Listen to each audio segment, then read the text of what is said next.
The first thing that you really need to be aware of and just kind of feel into in December is to be very flexible. Specifically be adaptable and willing to change at any moment. The reason for this is because with everything that's going on and the kind of like the energies that are here at the moment in December and kind of December onwards really, being flexible is really important. There's going to be a lot of changes coming up. There's going to be a lot of changes coming up which will require you to be adaptable and kind of very flexible in where you go and what you do. Specifically in where you live, and being able to, if it's possible, obviously I get that it's not possible for everyone, but if it's possible to make your main income be something that is location independent, meaning that you can do it from anywhere, that's going to be super useful.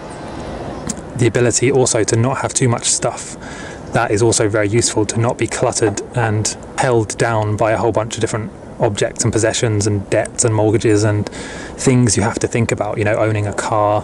Obviously I get that for some people it's necessary.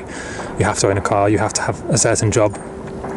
But if it's at all possible, if you have any kind of choice or options available, at least start trying to work towards a situation where you don't have to be in a certain place, you have as little possessions as possible, and you're very flexible and able to move and change and adapt what you're doing.